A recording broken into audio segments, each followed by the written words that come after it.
at this. This is the most horrible thing I've ever done. Oh.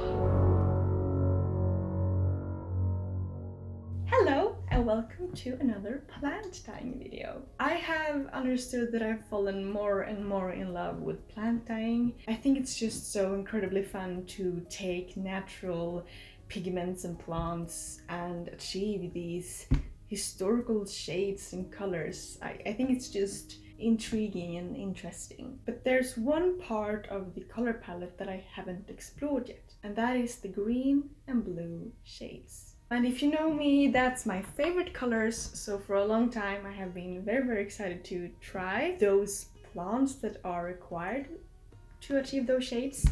But the problem is that those color processes are a bit more complicated than the other ones. So I have been putting it forward in time for quite a while. But this spring I got some Woad seeds. And Woad is, if you have seen my previous plant dyeing video, you maybe know what it is. It's a plant that gives you blue color pigment. And as I've understood, it was the primarily plant that was used to achieve blue colors and shades. Today indigo are often used instead because it's basically the same pigment. It's the same, color substance, but it's more concentrated in the indigo instead, so that's why it's more often used. But as I said, I got some Woad seeds this spring and I put them down in my garden and I just could watch them grow, and majority of them died. That wasn't fun to watch, and I've really built a relation to these plants now, and they're like my friends now and have gotten quite big, and I thought that we could pick them today and see if we can get a color out of them. And that is exciting in so many levels, because firstly, dyeing with indigo and Woad is a bit different from dyeing with other dyes, and secondly, I just love blue, so this is so fun. And thirdly, it's so fun to dye with something you've grown yourself. I just think it's gonna be so interesting to see if it works. So why is this different from dyeing with other plant dyes then? The answer is that when you're dyeing with Woad and indigo, now I don't really know anything about science, but basically we're going to reduce the oxygen and then adding oxygen. Sometimes we're going to raising and lowering the pH value. So this is a bit more scientific than other plant dyeing can be, because basically we're going to add a few chemicals as well. You may have heard that they used pea to dye in the Middle Ages. We're not going to do that today, because do I even have to explain that? Because I don't want to dye with pea. So I have bought ammonia instead, and the thing is, you should not breathe in this, you should not eat this, you should not get this in your eyes and on your skin. That's dangerous, which is good to know. And then we have, I don't even know how to pronounce this in Swedish, so I will not even try to do it in English, but it's this. Maria, who I bought this from, said that if I blend this with water before adding this, it's going to create a gas that is very toxic. What I basically wanted to say with this was that if you're doing this at home, do it outside or somewhere where you have good ventilation, because you don't want to breathe all of this in. And also use gloves, maybe glasses, a mask, just to avoid breathing this in. So to be able to find instructions, I had to search over all the internet, and here I have written down things I found the most, and gotta blend between them. And I also watched Maddie's video here on YouTube, which I will link in the description if you want to watch it. It's very good. So now we're going to go out in this cloudy fall day and pick my Woad.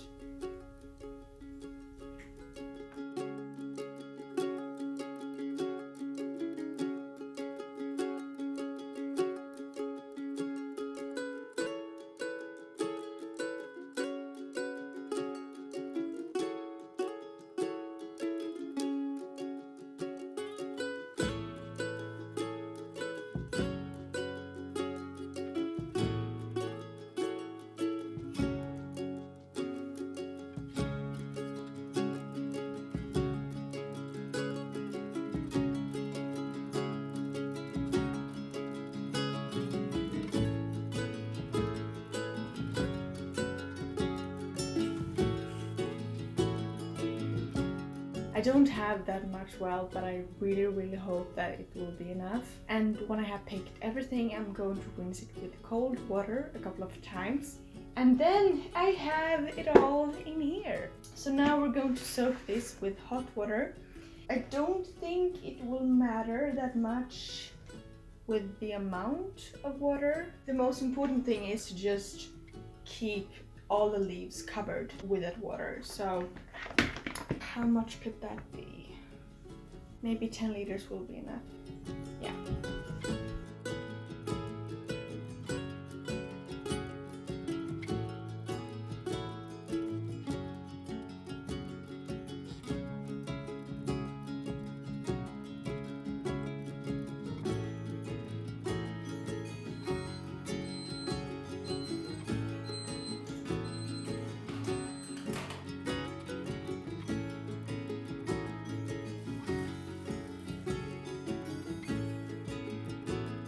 Now we have the warm water and the leaves in here, and now we need something to cover it up with.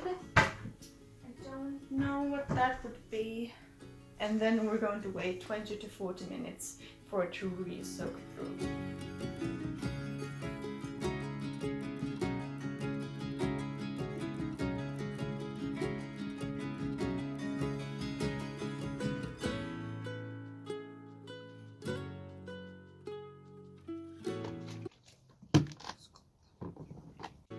And after 40 minutes, we need to remove all leaves so that we have just some brown or red water left. I'm going to double check my instructions again. I'm quite uncertain right now because there's no amounts anywhere, so I don't know how much ammonia we'll have. The only thing I know is that I want to reach 9 to 10 pH. Let's try this. This is so scary. Okay, I'm going to fetch some gloves and maybe something other to wear, and then we're going to make this toxic. 48, 49. That's perfect. Because we want this to be around 50 degrees. So that's perfect. And then my mother fetched some pH papers from her job. And then we can take one stripe into the water and compare it to one of these images here to be able to see exactly what the value is. So let's start by adding 1 deciliter of ammonia. This has, you know, a kid's lock and I can't get into it. Is that an intelligence test or an age test? Because if that's true, I'm not a grown-up yet.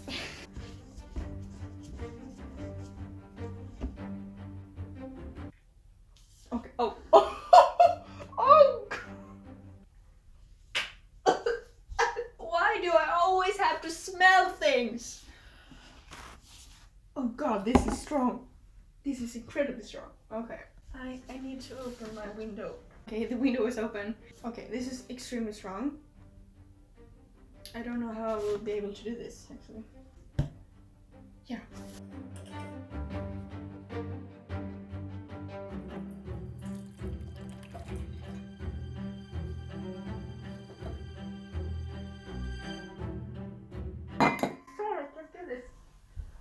This is the most horrible thing I've ever done. Oh. Okay, I'm going to edit now.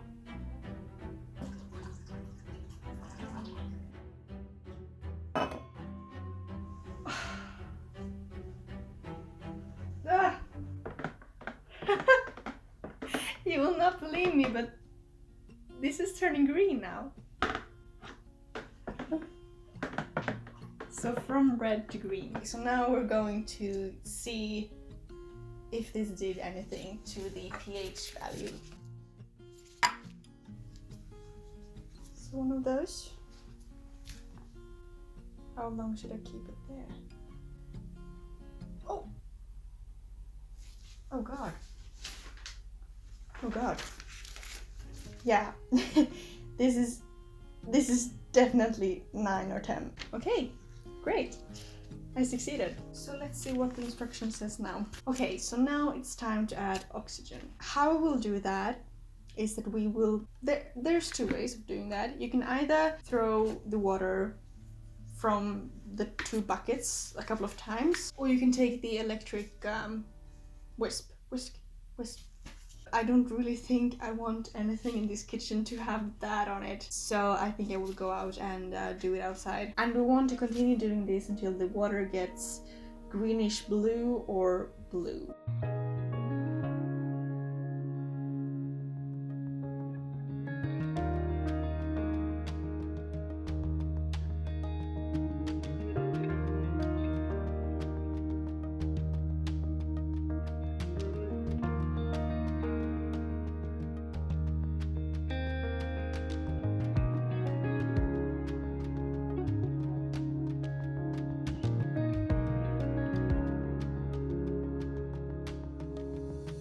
I'm now seeing that the bath is slowly changing its color, and now I see some blue foam in there, which is really nice. And now we're going to heat this up to 50 to 60 degrees.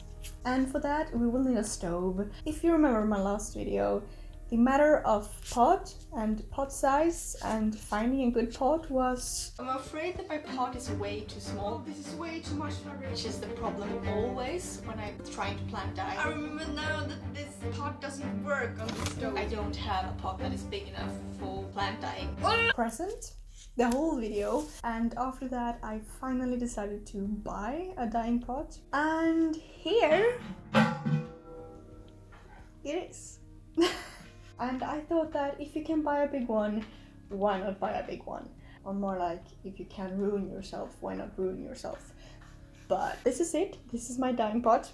So now we're going to pour this into the stove and heat it up to 50-60 degrees. And now it's time to add this into it. And all the recipes are saying different things, but one of them mentioned 5 grams per liter. I remember now that I have 10 liters of water, so 10 multiplied with 5 is 50 grams.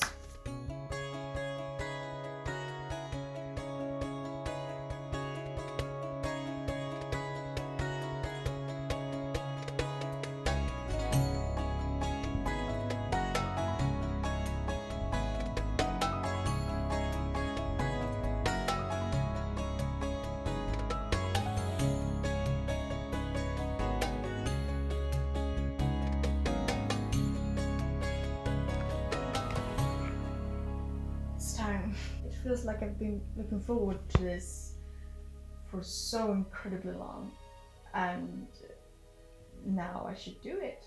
The thing is, I'm not entirely sure how to do this because I haven't got that much water in here. The fabrics I will dye today are 2 small pieces of wool, a thin wool twill that I could possibly sew a dress from if this turns out well. I guess I'm just going to put it down there and then not move it around, apparently, because we don't want any oxygen in the bath, and wait for 5, 10 or 15 minutes. I'm so nervous.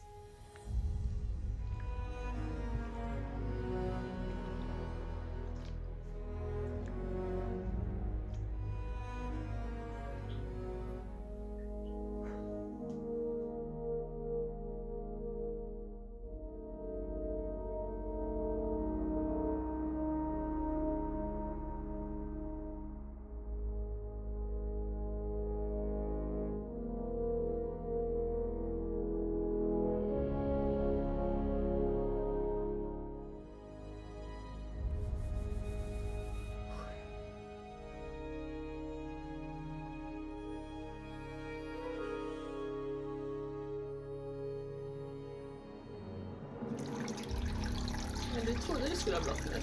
Ja. Titta,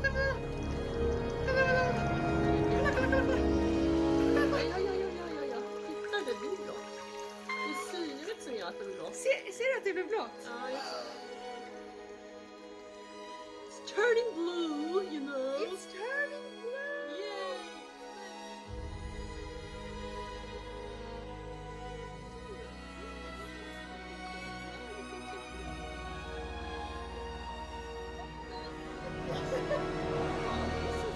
So spotted. Yes, indeed. This is a spotted blue jello.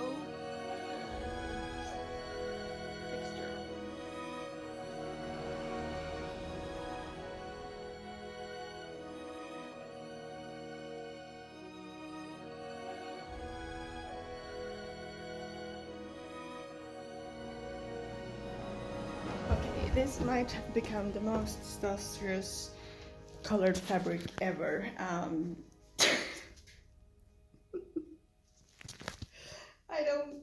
I don't know what happened there. Okay, I'm quite sure that the problem was that I had too small amount of water. I wasn't thinking. It turned blue, which I'm so grateful for, but no. Okay, I need a plan B. What is my plan B? I don't think I want to add any water to the bath because that could add oxygen as well, and we don't want oxygen. So I think I will take the other piece and cut it in smaller pieces and see if that works better.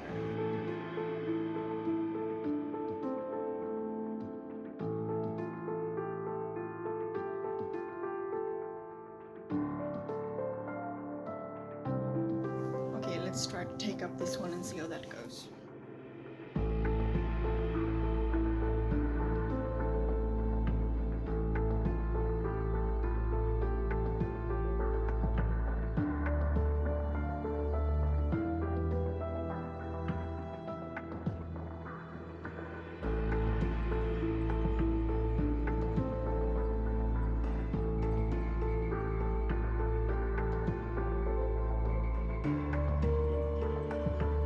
I have cracked the code. I have succeeded. I think so anyway. Look at this. I will wash it through, obviously later. But doesn't it look nice? I think it looks fantastic. Okay, it's not strong at all, I can see that, but it's definitely better. So I think I will do the same for the other half as well, and hope that that will go equal as well.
So I was continuing the whole evening yesterday to see if I could improve this in some way. Some of the fabrics I dipped several times, some of them I put in the bath for a longer amount of time, some of them shorter time, and some of them I tried to see if I could get more oxygen to them later after it. And this is the result.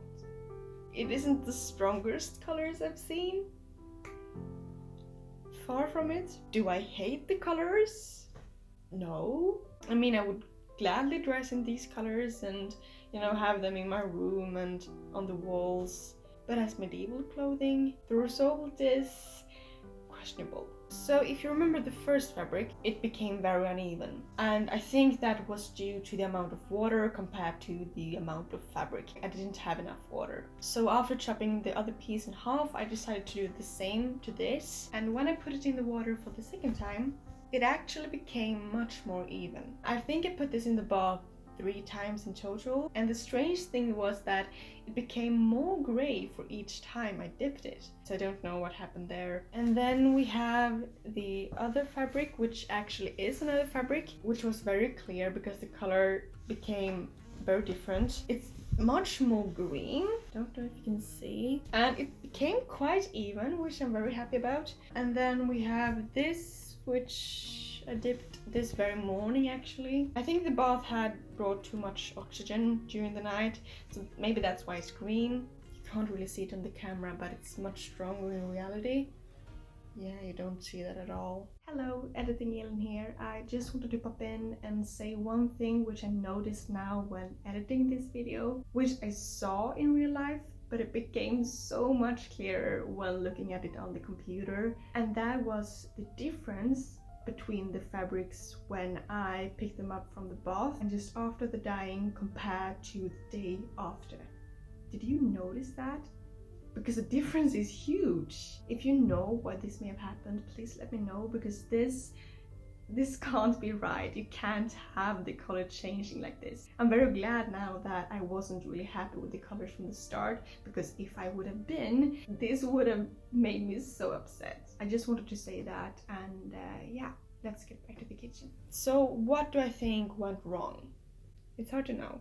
During the whole process of this, I was uncertain at so many times. It could have been something with the plants, with when I picked the plants, you know, it has been cold outside for quite a long time. Maybe it was something with the water I used, with the amount of chemicals I put in. When I put in the ammonia, I mean, I reached over 10, maybe 11 or 12, I don't even know if that's possible, but it was way too high, and I don't know how much of that other strange chemical I put in. I think it was too much as well. Maybe it happened something when I poured the bath between the buckets. Maybe it was something with how I put the fabric in the bath, how I took it out and handled it all. There's so many things that could have gone wrong here, and maybe many things that did go wrong, not only one. To be honest, I don't hate these colors. If I put on my modern eye, I think they're beautiful. But if I put on my historical eyes, it's a disaster. I don't think if you dyed with Woad in the Middle Ages that you would accept this. I think you would over dye it or something, which I may actually do. I have a dream of dyeing a 15th century overdress with Woad, and I actually thought that I maybe could have done this now, but apparently not. But now I'm even more excited to buy indigo instead and dye with that and see if I can get a real blue with that. And maybe I will take one of these and over dye them as well. But what was my question with this video? My question was if I could take my own Woad and dye with that and get a color. And the answer of that is yes, it was possible. Did I achieve a strong blue? No, I didn't. But I'm very glad that I tried, and I've learned a lot, so that's always something. If you like this video, please let me know as usual. I have a couple of plant dyeing videos actually planned. The indigo, which I mentioned before, and also some weld, which I will blend with iron to get green, which would be so exciting. And I also have a sewing video, which I will go and finish now and publish soon, I hope. But until then, I hope you take very much care and have a good time. And I hope that I will see you soon. Bye.